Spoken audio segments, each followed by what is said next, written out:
Join us for a driving review of the updated Tesla Model 3. Today, long-range model. Let's go!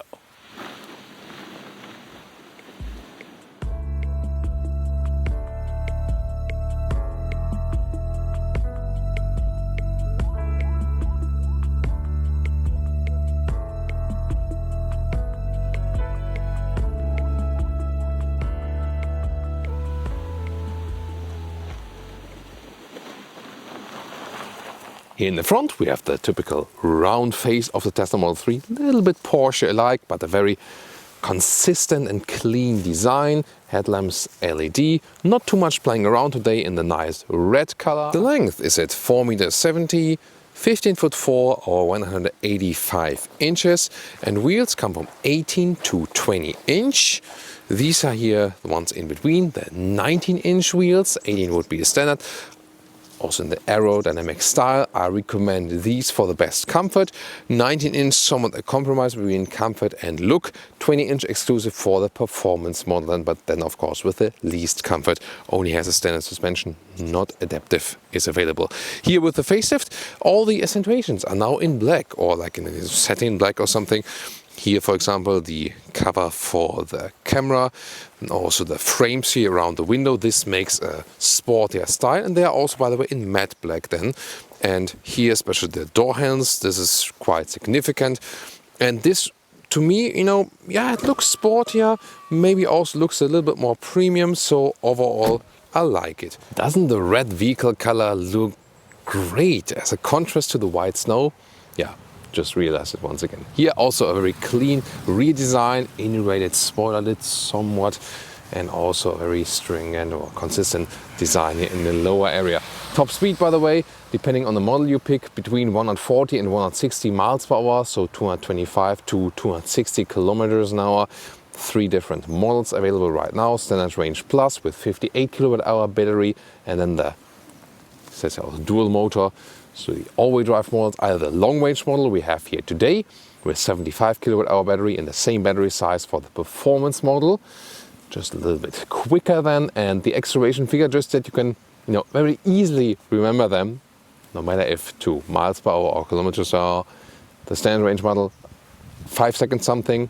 This one here, the long-range model, 4 seconds something, and the performance model, 3 seconds something, so that's the easiest way to remember the very quick acceleration figure. And not to forget the looks of the daytime running light. Turn it on right here now, so there we have them in the front. And that's how it looks like in the rear. And not to forget the turning indicators here in the front and also here in the rear, but super short, right? I wonder why that is allowed.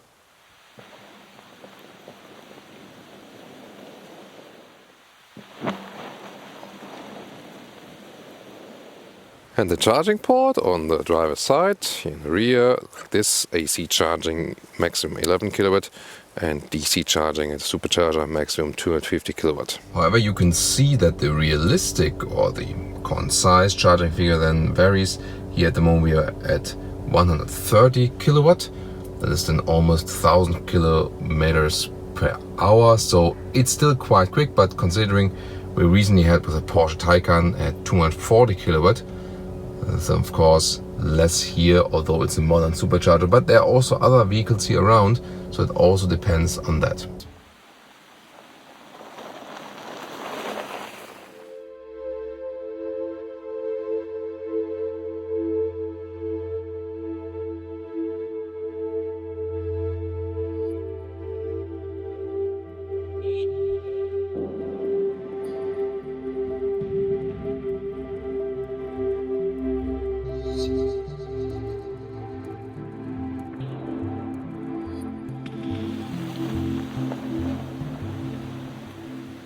Then inside of the doors, nice soft leatherette cover, also here even softer for your armrest. Then microfiber insert. This is now really premium style, really cool.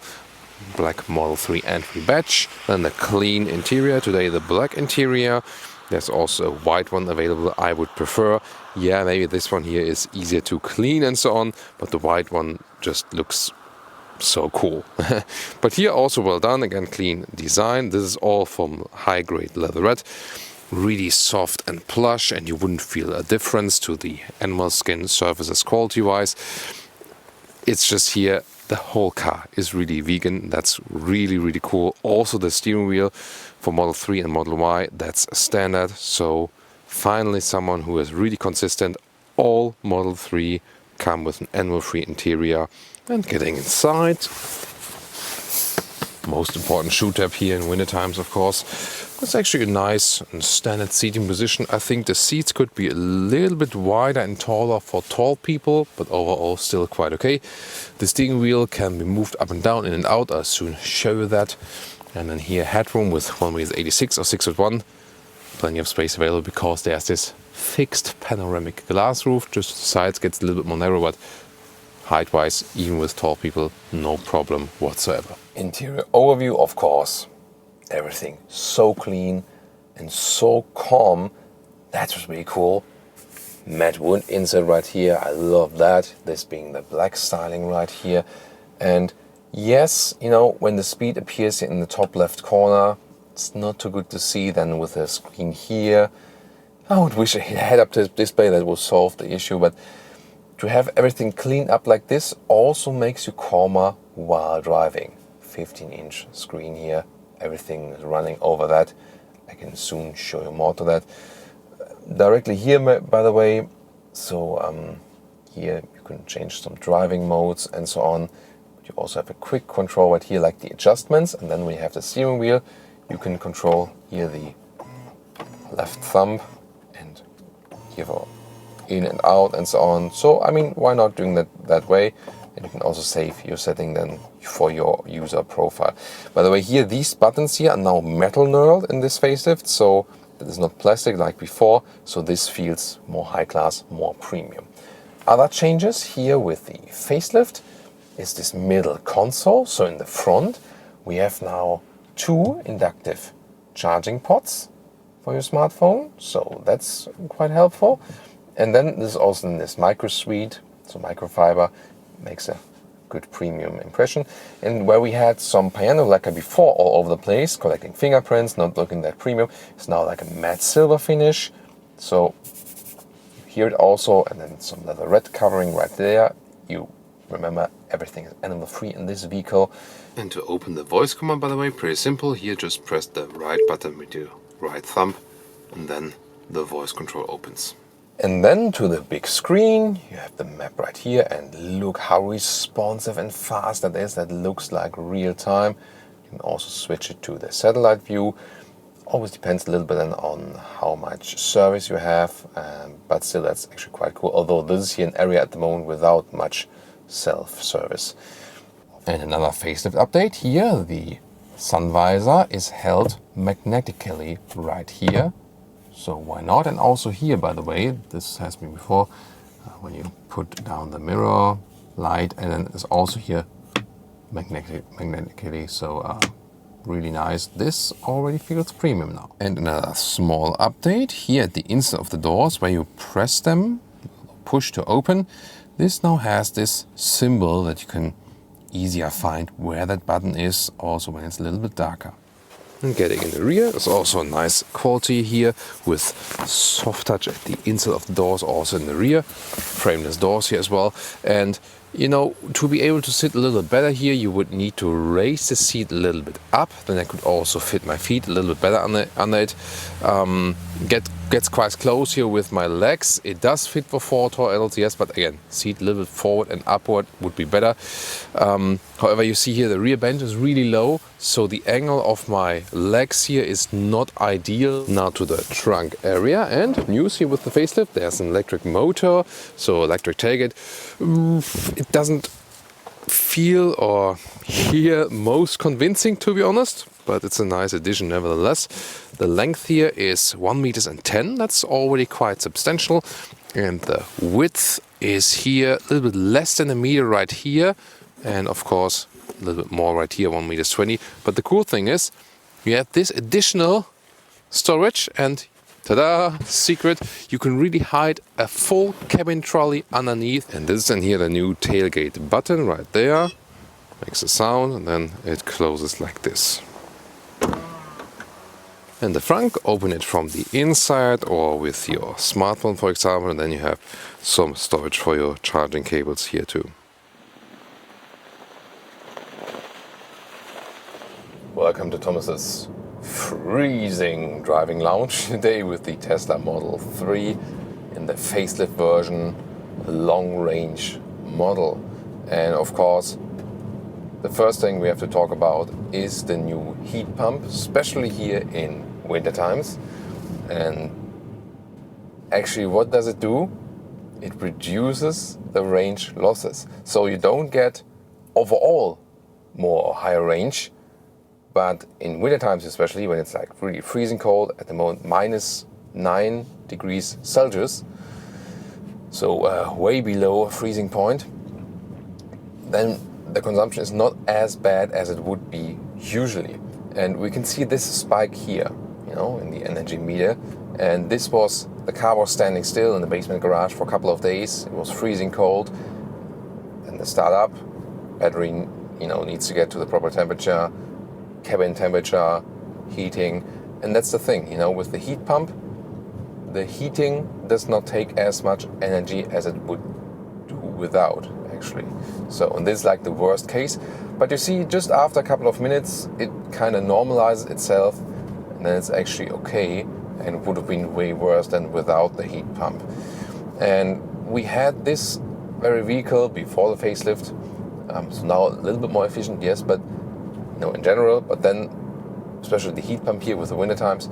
But the funny thing is, usually when we compare summer and winter times, would have been a huge difference. Now, in summer times, we can score like 13 kilowatt hours on 100 kilometers. That's like extremely efficient. That's like 21 kilowatt hours on 100 miles.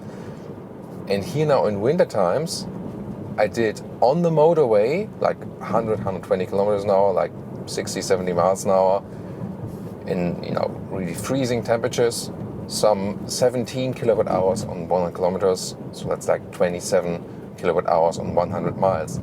And that's more efficient on motorway for an electric vehicle in winter times than with most other electric vehicles we've been testing in summer times under like normal driving conditions. So once again, the Tesla Model 3 proves to be very, very efficient, if not one of the most efficient electric vehicles on the market at the moment. And you can already see that this normal heating spike now really normalized itself pretty much. And this is where the heat pump is really doing a great, great effect. Once again, the Tesla Model 3, one of the small weaknesses, talked about in the interior part. The build quality still needs some tweaking here and there, but we've really seen tremendous progress, especially then here in the middle console now. So you see they're getting on and on and on. One of the weaknesses driving-wise, definitely the suspension. It's good to have the smaller wheels. Here today, the 19-inch wheels. The performance model, of course, even less comfortable with the 20-inch wheels. They look so great, yes, but yeah, even less comfort. So I would always recommend to stick with the base 18-inch wheels. You do not have an adaptive suspension, just the base suspension, and it's quite, maybe you heard it also now when we have some bumps in the road. It's really quite stiff and bumpy. So 18-inch wheels at least even that out a little bit. So save the money, stick with the base wheels, enjoy a little bit more comfort.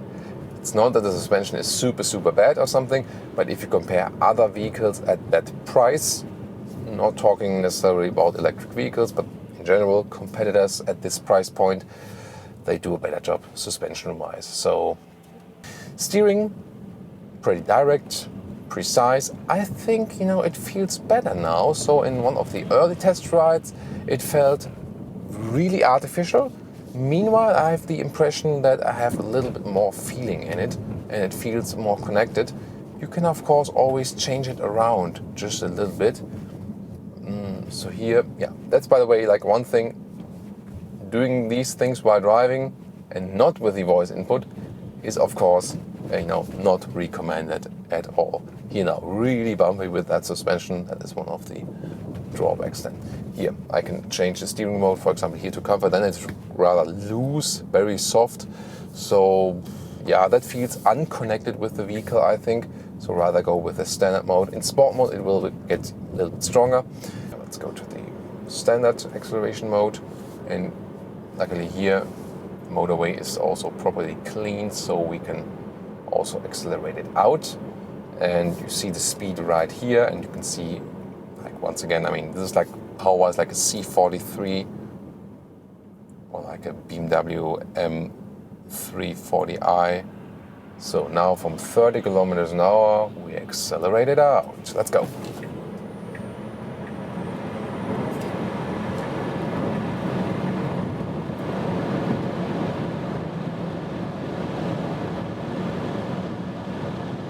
That's 180 kilometers an hour. Wow. What a, I mean, explosive acceleration, especially from get-go. And here, by the way, at higher speeds, we now hear some wind noises here. So that's not what the car is laid out to be. There, the Germans would still be better. However, let's see when we drop to like a normal motorway speed, like 130 kilometers an hour, 80 miles an hour. Yeah, that's totally fine here.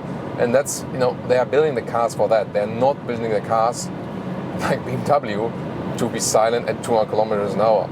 And I think that's also not a bad thing, because when you count the Tesla Model 3 customers worldwide going 200 kilometers an hour, like maybe use one hand, you know? So I think that's totally fine.